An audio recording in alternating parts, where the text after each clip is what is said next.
Now at 5, video shows the moment a shooter infiltrated an elementary school before unleashing terror on the campus. The new details revealed today about the victims, the shooter, and how the nightmare unfolded.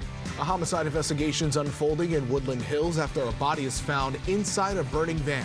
The witness statement that may help police crack the case. And it may be spring, but the wet weather is not done with us yet. We are tracking the latest storm that is set to soak Southern California. The news at 5 starts right now.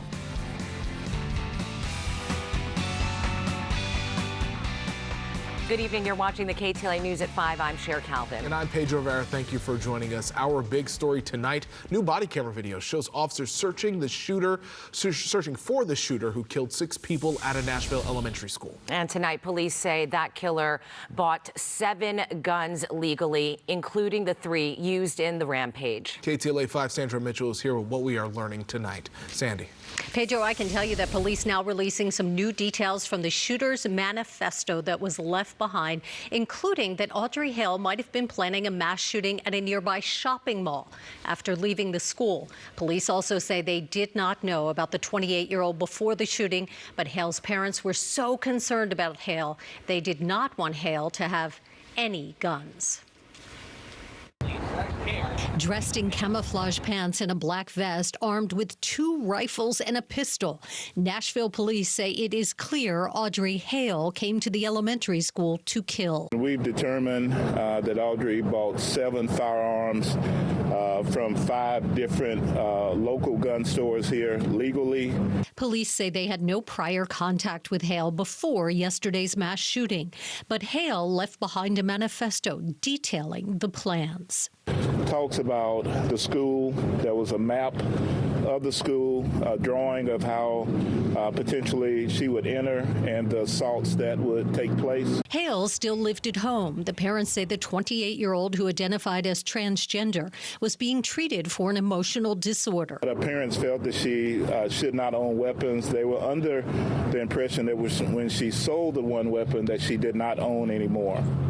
As it turned out, she had been hiding several weapons within the house. Yesterday, Hale used those weapons to kill 3 9-year-olds and 3 school employees. The kids are all locked down, but we have 2 kids that we don't know where they are. Okay. Body cam video shows that 14 minutes after the first 911 call, police rushed the shooter on the 2nd floor of the school.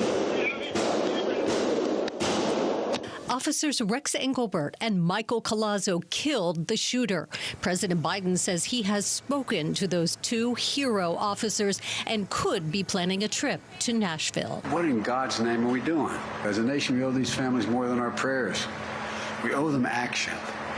You know, we have to do more to stop this gun violence, ripping communities apart, ripping apart the soul of this nation.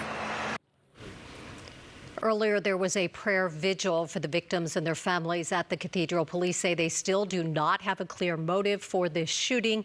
Sharon Pedro, back to you. Sandy, thank you. A man is accused of stealing a CHP cruiser. He has died after jumping out of the vehicle in the middle of a high-speed pursuit. It happened this afternoon in the Antelope Valley at 87th Street West and West Avenue D. The suspect jumped out of the vehicle as it approached a spike strip set up by police. He was taken into custody by officers who were waiting nearby. The vehicle then crashed into a light pole and went off the road. The suspect was rushed to the hospital where he was pronounced dead by police. CHP says that pursuits of any vehicle, even one of their own, is dangerous. CHP pursuits are very dangerous and complex, and we take all this into consideration. The biggest thing when pursuing any vehicle is the safety of the public. That's what we're looking out for. Just like any other, it doesn't matter if it was a patrol vehicle or any other vehicle, the public safety always comes first. The suspect's identity has not been released. A homicide investigation is underway after a body is found in a burned-out van in Woodland Hills. The body was discovered after firefighters put out the flames on Mulholland Drive shortly before 7:30 this morning. KTLA's Rachel Menitoff joins us live.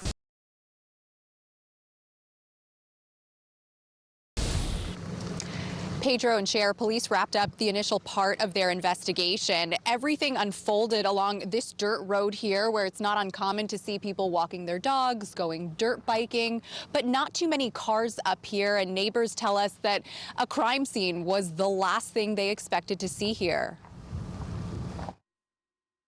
Neighbors were rolling as an early morning fire erupted on Mulholland Drive near Rosario Road in Woodland Hills. Sean Szynski's daughter initially spotted the plume of smoke as they were heading out to school around 7:30. We didn't hear a thing coming from